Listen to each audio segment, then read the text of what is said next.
When your friend disappears, the first message you get from her should bring you relief. But for Alexandra, the message that lit up her phone screen from Taylor, her friend and roommate, brought her only panic and terror. Taylor Wright, the 34-year-old woman, was already missing, and the message she received was strange and didn't sound like her. The message said, "I am Taylor. I am fine. I am going to travel, and please don't ask about me." Alexandra knew her friend well. Taylor is a mother, and she would never leave her young son this way, and she would never send a cold message like this. Alexandra felt that this wasn't Taylor. Something bad had happened. Immediately, she went to the police on December 9th, 2018, and reported her friend's disappearance. But the story had started earlier. Alexandra told the police that for 2 days, starting December 7, Taylor had been telling her, "I have a bad feeling." She felt that something was going to happen to her. Taylor's fear was so great that just 1 day before she disappeared, she went and bought a firearm, a handgun, to protect herself. On December 8th, the day she disappeared, Taylor woke up in the morning, had breakfast with Alexandra, and again told her the same thing, "I have a bad feeling." After that, she left and told her she was going to meet a friend of hers. And from that outing, she never came back. At first, the police didn't take the report seriously. When they learned who Taylor was and the big problems she had been through, a bad divorce, losing her job as a police officer, and problems with her son's custody, the police said she probably just wanted to get away for a while and travel without telling anyone. But Alexandra remained insistent. This message was not from Taylor, and she became even more certain when her adoptive family, her mom Nancy and her brother John, were also calling and she wasn't answering, especially since she used to talk to them almost every day. This meant that something dangerous had happened to Taylor. 4 days passed, 4 days, and there was still no trace of Taylor. She hadn't asked about her mom, her brother, or her friend Alexandra, and most importantly, she hadn't asked about her young son whom she adored. This is when Alexandra went back to the police, and this time, the police took the matter seriously. They were given permission to search the house where Taylor lived with Alexandra. When they entered, they found everything in its place: Taylor's clothes, her money, and even the weapon she had bought to protect herself. It was also found in its place. This evidence was conclusive. Taylor had not run away, and she had not traveled. The police asked Alexandra who was the last person she was going to meet. She told them she was going to see a friend of hers, and after that she had an important appointment, maybe with a lawyer.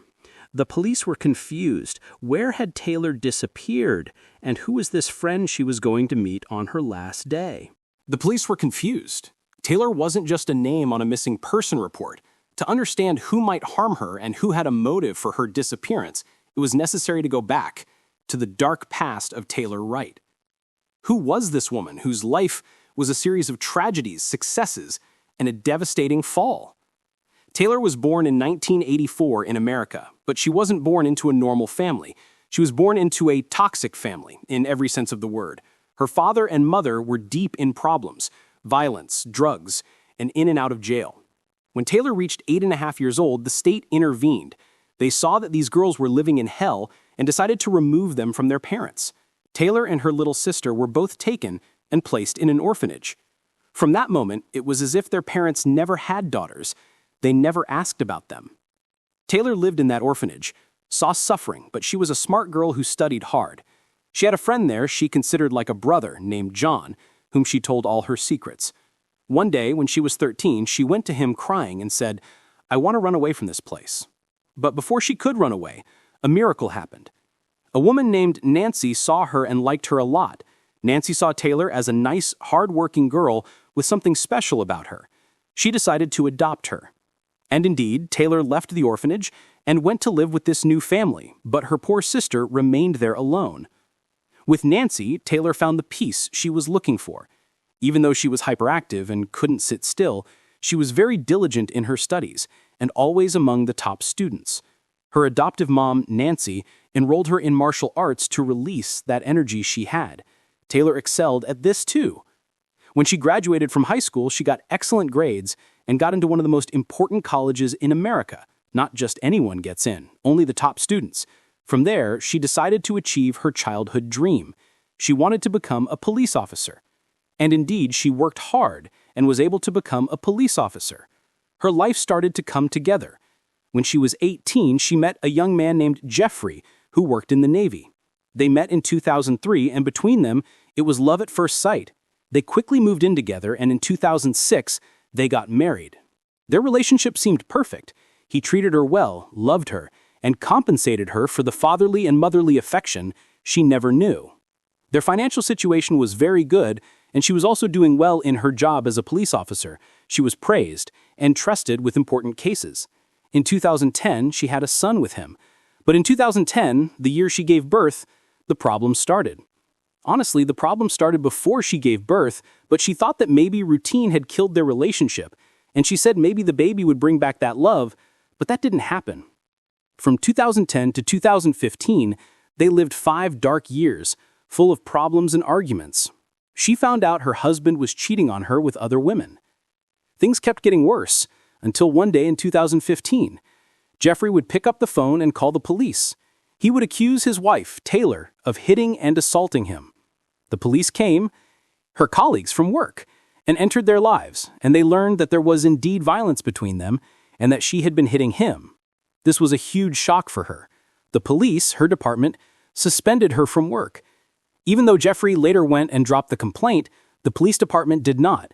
They did an internal investigation and found that Taylor was indeed violent and no longer fit to be a police officer. And just like that, Taylor lost her job that was her dream. From that moment, her life was turned upside down.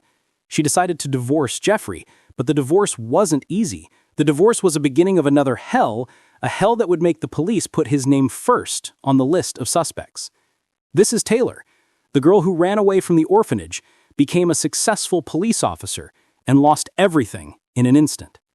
This dark past is the key to understanding who had a reason to make her disappear from the face of the earth. When the police saw this complicated life of Taylor's, they no longer saw just a missing person report. They saw a case that smelled of blood. And their minds went straight to one person, Jeffrey, her ex-husband. For the investigators, Jeffrey was the perfect suspect. He had every reason to get rid of Taylor. Their divorce wasn't a normal divorce, it was an open war. The first reason? Custody. The problems between them reached a dangerous level. Taylor was willing to do anything to keep her son with her. One time, Jeffrey was driving with his son in the car, and she followed him in her car. She started trying to hit his car from behind, trying to run him off the road. And the little boy was watching everything. This insane chase incident, which was caught on a surveillance camera, was the straw that broke the camel's back. The judge saw this video and considered Taylor an irresponsible mother and a danger to her son. He ruled for full custody to the father, Jeffrey. And this ruling destroyed Taylor psychologically. The second reason? Money. Taylor was smart. Before they officially divorced, she went to a joint account they had between them and took everything from it. She took approximately $34,000. She hid the money. When Jeffrey found out about this, he went crazy. The third reason? The threats. The problems between them didn't stop. They were always insulting each other on the phone. And according to Taylor's friends, one time Jeffrey was very angry and told her verbatim, "If you don't stay away from me, I might do something bad to you and wipe you off the face of this earth." A violent ex-cop, a car chase, stolen money, lost custody, and a death threat. For the police, the case was clear. Jeffrey was the killer until proven otherwise. The investigators brought Jeffrey in for questioning. When they told him his ex-wife was missing, he seemed shocked at first, but he quickly started to distance himself from suspicion, as if he didn't even want to cooperate with them. He told them, "I have nothing to do with this. I was at work." The police didn't believe him. They went to check his alibi. But this is where the shocking surprise would come. On December 8th, the day Taylor disappeared, Jeffrey wasn't even in that state. He was in another state hundreds of kilometers away, and the police confirmed this. Surveillance cameras at his workplace, in the Navy, caught him there all day. It was impossible for him to be the one who committed the crime. The investigators were shocked. Their main suspect had an alibi as strong as iron, but they still had one doubt. Even if he didn't kill her with his own hands, could he have paid someone to do it? They searched his phone, found the threatening messages between Taylor and Jeffrey, but they didn't find any contact with any criminal or anyone suspicious. This meant one thing: the police were following the wrong lead, and they had to go back to square one and go back to ask Alexandra one more time. Who was that friend Taylor was going to meet? When the police confirmed that Jeffrey, the ex-husband, had a strong alibi, they returned to the starting point. Alexandra had told them that Taylor, before she disappeared, was going to meet a friend of hers. The investigators had two possibilities, one of Taylor's close friends. They confirmed the first friend wasn't even in the city that day. They were left with one name: Ashley MacArthur. Ashley was Taylor's close friend. But who was Ashley? Ashley was the complete opposite of Taylor. She was born into a stockpile of gold. She came from a rich and well-known family in the city and was married to a high-ranking official, deputy mayor. Her life seemed perfect: money, power, and a high-class social life. She and Taylor were very good friends, and Ashley always listened to Taylor's problems. The police called Ashley to question her, as she was the last person to see her alive. When Ashley came to the interrogation office, the investigators noticed something strange about her. She didn't seem like someone whose friend was missing and was worried about her. She was overly comfortable. She was sitting and answering the police, and at some moments it was as if she was laughing with them and creating a light atmosphere. In the first interrogation, Ashley confirmed to them that she had indeed met Taylor that morning, December 8. She told them, "We met, had a drink, and after that she asked me to drop her off at a certain place and told me she wanted to walk a little by herself. That's it. I haven't seen her since." This story was acceptable at first, but as the days passed, Ashley started acting very strange. She started calling the police every day, crying on the phone and asking them, "How far have you gotten in the investigation? Did you find anything on Taylor?" This behavior made the police suspect her.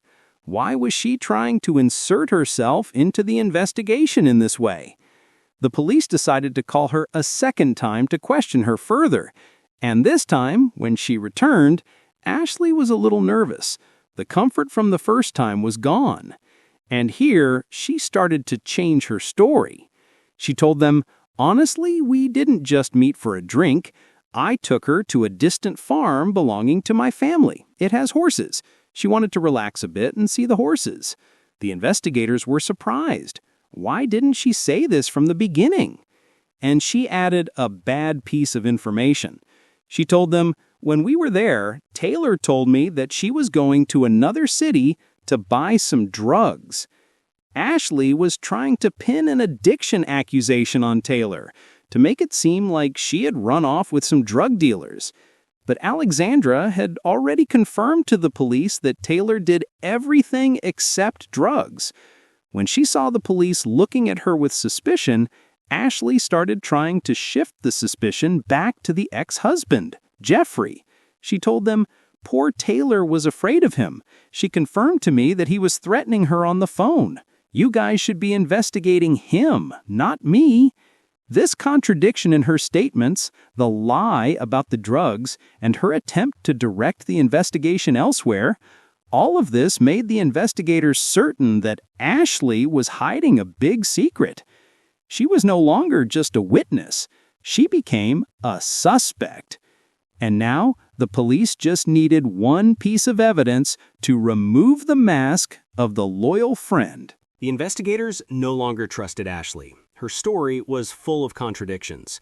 They decided to take the most important step in the investigation. They asked the judge for a warrant to search Ashley's phone. And that's what happened. When they got the phone, it was like a black box had been opened. The first thing they did was recover deleted messages. And here, they were shocked. They found long conversations between Ashley and Taylor before the disappearance. The topic was money. The real story emerged. That $34,000 that Taylor took from her husband, Jeffrey, she didn't hide it herself. She gave it to her close friend, Ashley, to hide for her because she trusted her. But when Taylor lost custody and the judge ordered her to return the money, she called Ashley and told her, "Please, give me my money back. I need it."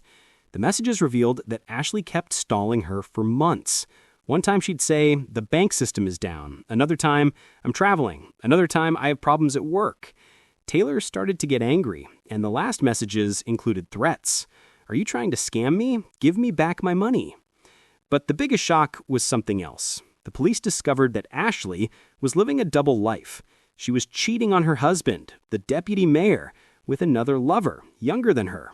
And where did that $34,000 of Taylor's go?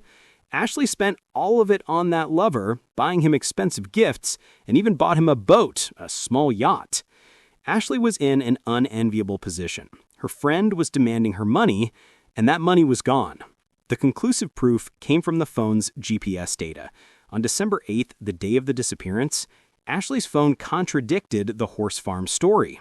The GPS confirmed that Ashley was for many hours in another place, an abandoned family property in the middle of the woods, far from sight.